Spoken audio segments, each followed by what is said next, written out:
ध्यानाभ्यास के लिए कृपया अपने नेत्रों को बंद कर लीजिए।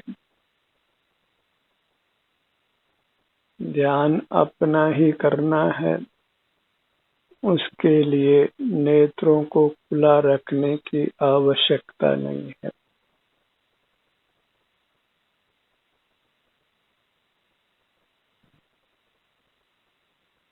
सिर से पांव तक ये आपका स्वरूप है। इसमें जो भी सुख दुख की दशा है वह आपकी दशा है, उसका ही संवेदन करना ध्यानाभ्यास है। बाहर अनंत पदार्थ हैं, उनको देखना, जानना, उपयोग में लाना, वह सब परावलंबन है और उसका फल संसार है। एक और आपकी उत्तम दिव्य अमूर्त काया है और दूसरी ओर पर पदार्थ हैं, मूर्त पदार्थ हैं, अन्य चेतन पदार्थ हैं जो अमूर्त होने से हमारे ज्ञान के विषय नहीं बनते। उनके सुख दुख का हमको अनुभव नहीं होता। बाहर के जीव अजीव सबको माया संज्ञा है, जिनकी कभी उपलब्धि नहीं है और उनके लक्ष्य से हमारा अनवरत संसार होता है। तो अपने अमूर्त काया और बाहर मूर्त माया, इन दोनों का ही भेद विज्ञान कीजिए। माया को छोड़कर अपनी अमूर्त काया को अपनाइए।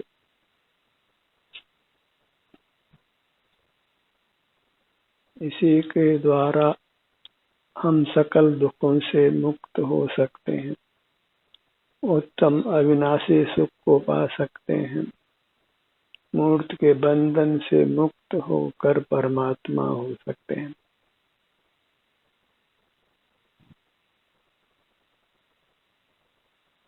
एक को ग्रहण करना है और बाकी सबको छोड़ना है। हमारे लिए अपनी वस्तु ही उत्तम है और पर वस्तु उत्तम नहीं है। पराया धन धूल समान।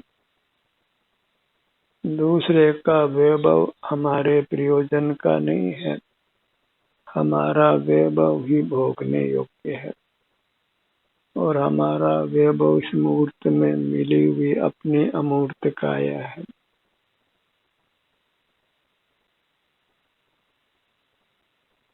स्वद्रव्य को अपनाना है और सकल पर द्रव्यों को छोड़ना है। ये फैसला हम जितना जल्दी कर लें उतना जल्दी ही मोक्ष मार्ग का प्रारंभ होगा और फिर मोक्ष मार्ग पर चलना ही रहेगा।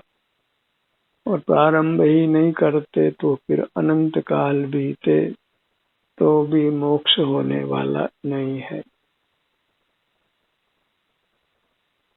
मोक्ष मार्ग को प्रारंभ करिए। अपने ध्यान को अपने सिर से पैरों तक लाइए, अपनी अमूर्त काया पर, जिसके सुख दुख का हमें वेदन अनुभव होता है। अमूर्त होने पर भी वह सुख स्वभावी होने से सुख दुख रूप से हमें उसका एहसास होता है, अनुभव होता है। यही अनुभव एकमात्र सुख का मार्ग है, मोक्ष का मार्ग है। कर्म से ही, कर्म के बंधन से हम मुक्त होते हैं और कर्म से ही सुख बढ़ता है।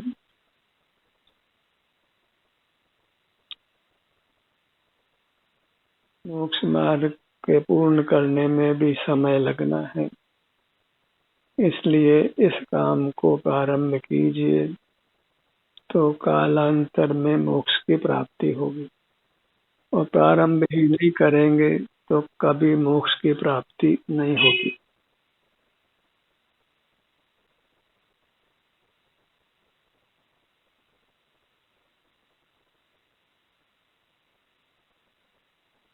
अपने लिए उपादेय वस्तु बस अपनी अमूर्त काया है, और फिर सारे जहां से आंखें मूंद लेनी है।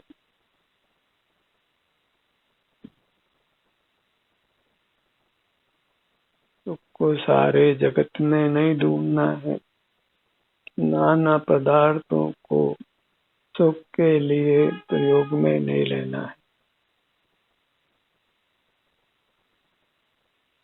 एकमात्र अपने अमूर्त दिव्य काया वही ग्राह्य है, शेष सब त्याज्य है।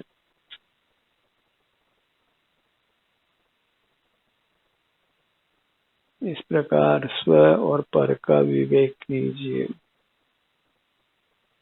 उस विवेक के बल पर ही हम पर का त्याग करते हैं और स्व का ग्रहण करते हैं। पर का ग्रहण संसार मार्ग है और अपना ग्रहण वह मोक्ष मार्ग है। और अपना ग्रहण करने के लिए सर्वप्रथम अपने को पहचानिए। उस पहचान के लिए नेत्र बंद कर अपनी दृष्टि को अपने सिर से पैरों तक लाइए। यही हमें सुख दुख का संवेदन होता है। सो यही मैं हूँ, यही मेरी अमूर्त काया है, जो सुख से बनी है, सुखदाता है, मोक्षदाता है, इसलिए अमृत स्वरूप है। आप ही अमृत है और जगत में अन्य कोई पदार्थ अमृत नहीं है। अमृत इसलिए है कि अपना सेवन करने से हम अमर हो जाते हैं, निर्वाण को प्राप्त करते हैं, कभी मरण को प्राप्त नहीं करते, पुनर्जन्म नहीं लेते। और अपना अमृत का स्वाद अत्यंत सुखद है।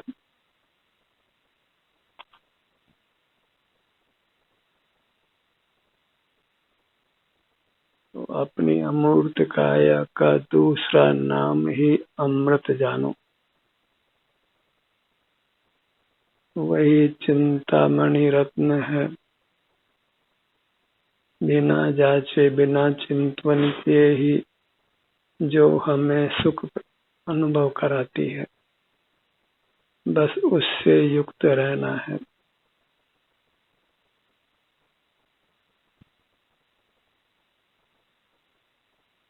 सिर से पांव तक ये हमारी बड़ी काया है, जो वास्तव में लोक प्रमाण है और संकोच कर प्राप्त शरीर के बराबर है।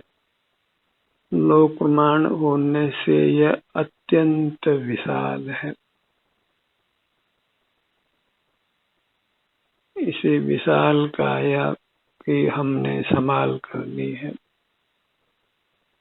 इसी से मूर्त कर्म बना है, तो यहीं पर ध्यान लाने से हम उस मूर्त कर्म के बंधन से मुक्त होते हैं, और फिर बंधन के बिना संसार नहीं होता।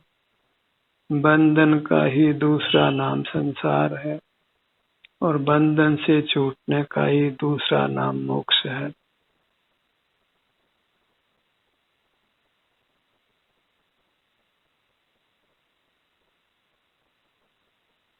अंतर्दृष्टि करना ही आत्म साक्षात्कार है, आत्म दर्शन है, देव दर्शन है।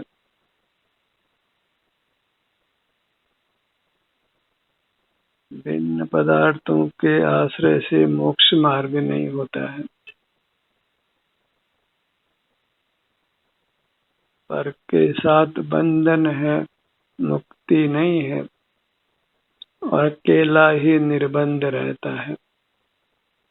जहाँ पर है वहाँ राग या द्वेष नियम से होता है, और आप अकेला ही राग द्वेष से रहित रहता है। इसलिए अकेले जीना है, एकत्व में जीना है। और जहाँ एकत्व में जीते हैं वहाँ फिर दुख का लेश भी नहीं है। और जहाँ संग में जीते हैं वहाँ फिर दुखों की पूरी भरमार होती है। मोही जीव संग में रहना चाहते हैं और निर्मोही जीव असंग रहते हैं।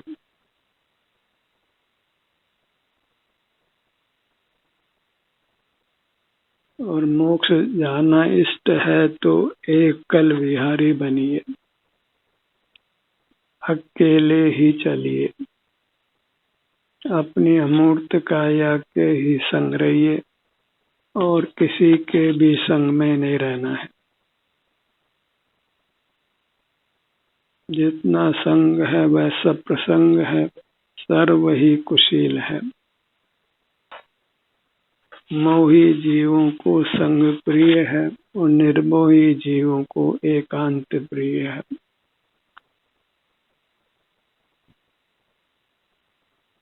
सुख के लिए किसी का साथ नहीं चाहिए, अपितु साथ छोड़ना होता है।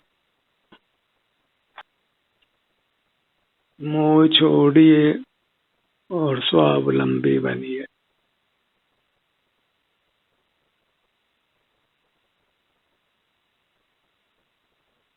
पर परिचय को समाप्त करना है, लोगों से मिलना जुलना बंद करना है, अपना ही परिचय करके रहना है। क्योंकि आप अपने में परिपूर्ण है, संपूर्ण आनंद का दाता है। किसी बाह्य वस्तु की या किसी बाह्य व्यक्ति की सहाय की आवश्यकता बिल्कुल नहीं है।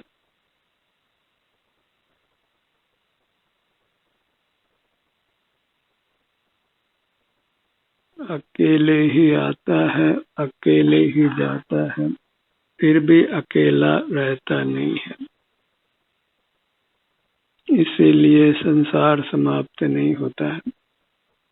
प्रकृति को संग में रहना मंजूर ही नहीं है। मोह से ही हम संग में रहते हैं। और जब संग में नहीं रहना हो तो फिर इंद्रियों का कोई काम नहीं है, मन का भी कोई काम नहीं है, मस्तिष्क का भी कोई काम नहीं है, इन मूर्त हाथ पैरों का भी कोई काम नहीं है।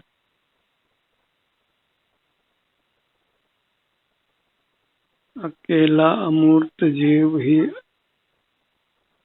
अपने ही अवलंबन से उत्तम सुख भोगता है।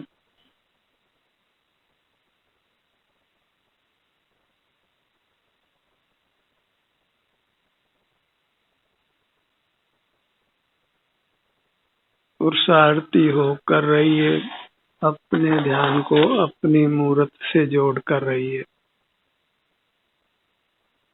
उसमें वास्तव में कोई थकावट नहीं है, अपितु जितने भी थकावट हो उससे हम मुक्त होते हैं।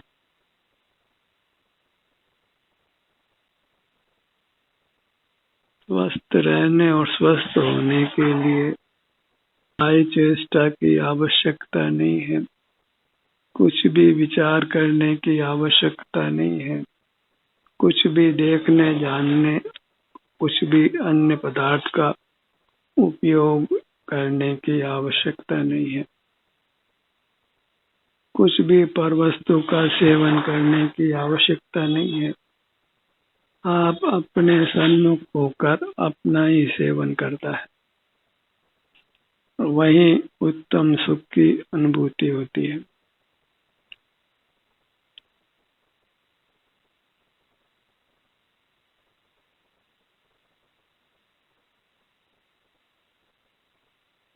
अपने शरीर आकार को जो अमूर्त है बारंबार लक्ष्य में लीजिए।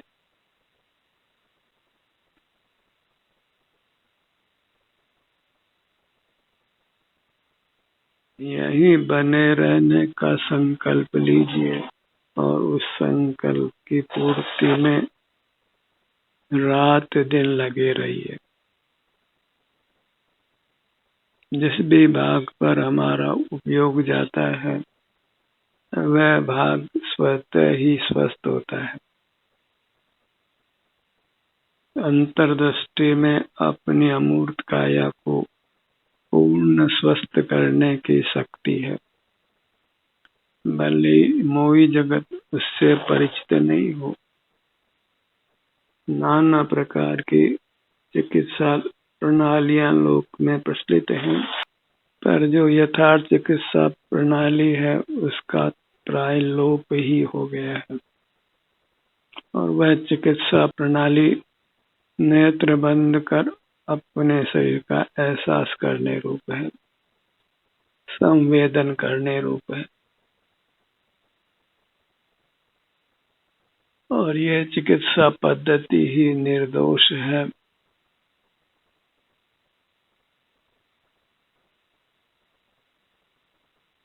ये सब चिकित्सा पद्धतियां परावलंबी होने से सदोष हैं।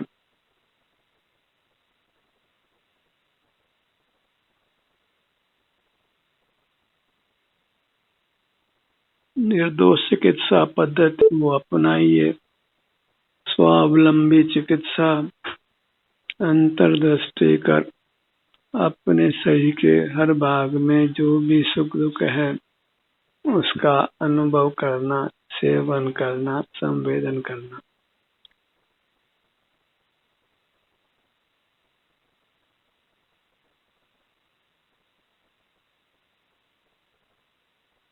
अपने इस उत्तम कार्य में किसी निमित्त की आवश्यकता नहीं है, इसलिए जितने भी निमित्त कहे जाते हैं उनकी महिमा छोड़िए।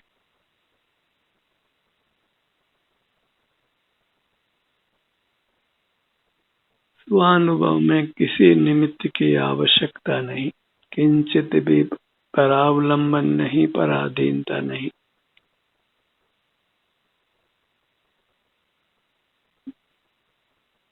परावलंबन ही कुशील है और स्वावलंबन ही सुशील है।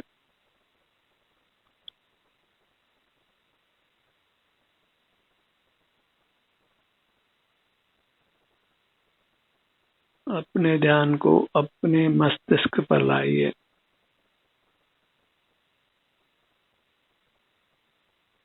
Top of the head,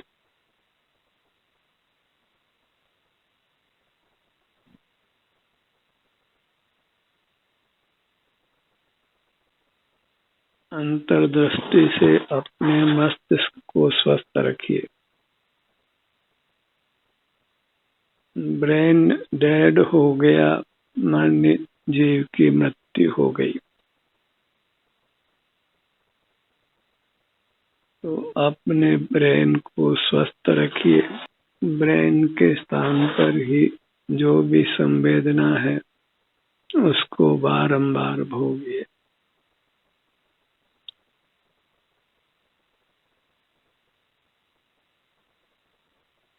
top of the head में ही ब्रेन का निवास है, इसलिए यही अपने ध्यान को रोक कर यहाँ की संवेदना का अनुभव करिए।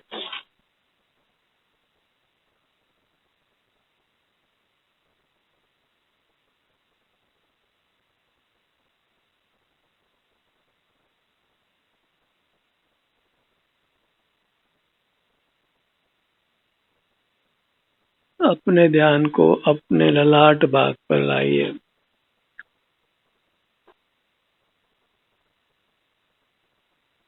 स्वावलंबी स्वाधीन होने का यही तरीका है, अनुभव की यही कला है जिसमें हमें पारंगत रहना है।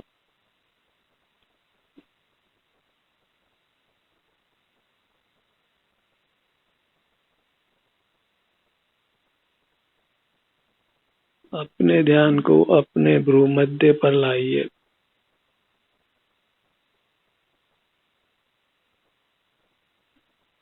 मोक्ष मार्ग का इतना ही उपदेश है कि निज में ही नित्य विहार करना, विहार करतु पर द्रव्य में। तज पुद्गल ग्रह जीव बस शीघ्र लहो निर्वाण।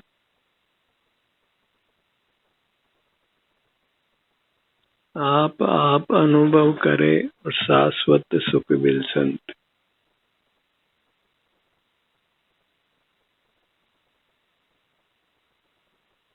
सिर से पांव तक यह आपका आभ्यंतर मूर्त शरीर ही सुख है।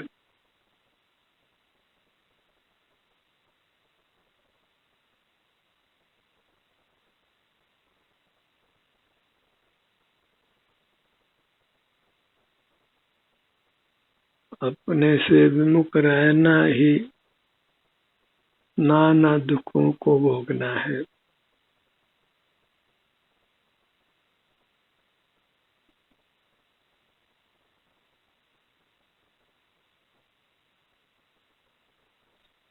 गुरु मध्य कुछ विचार करने की आवश्यकता नहीं है, क्योंकि अपनी अमूर्त काया विचार का विषय नहीं है। यह मात्र स्वसंवेद्य है। इसके सुख दुख का ही वेदन होता है। अमूर्त के संबंध से हम बहिर्मुख होकर अपने स्वभाव को नष्ट करते हैं।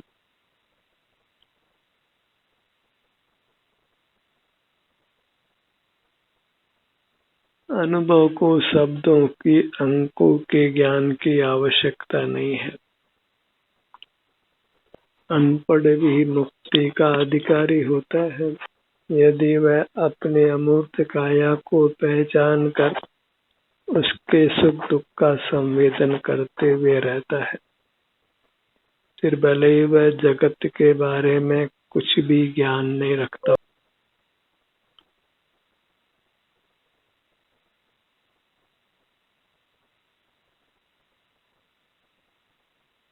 अपने ध्यान को अपने दोनों कानों पर लाइए।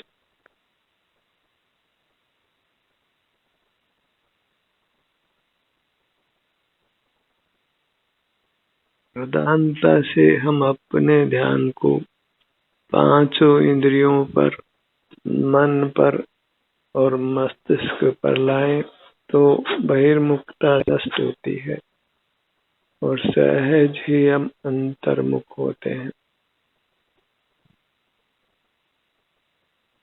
अपने ध्यान को अपनी नासिका पर लाइए।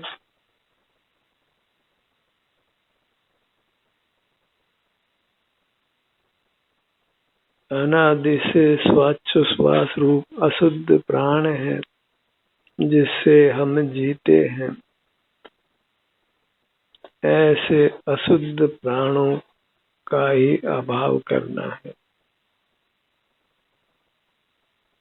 और वह तभी संभव है जब हम अंतर्मुख होकर सकल मूर्त कर्मों के बंधन को नष्ट करें।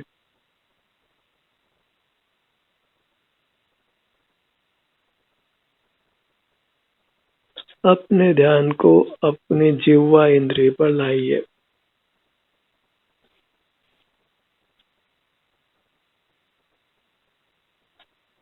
त्वचा सर्वत्र है, तो हर त्वचा के भाग को अपने अनुभव में लीजिए। त्वचा के सूक्ष्म से सूक्ष्म भाग को अनुभव में लेने का प्रयत्न करिए।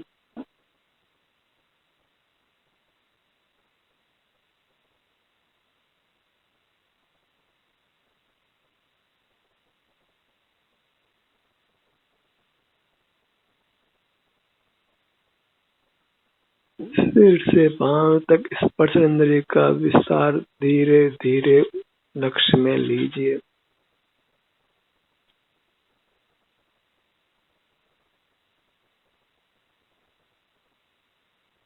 इस अमूर्त काया के हर भाग को अनुभव में लेना है, तभी हम जितेंद्रिय हो सकते हैं।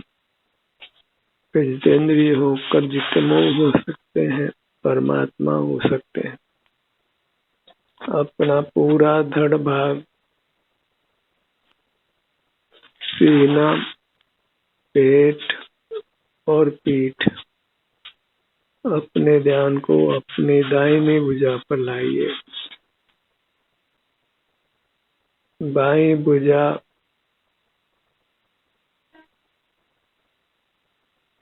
दायां पैर, बायां पैर,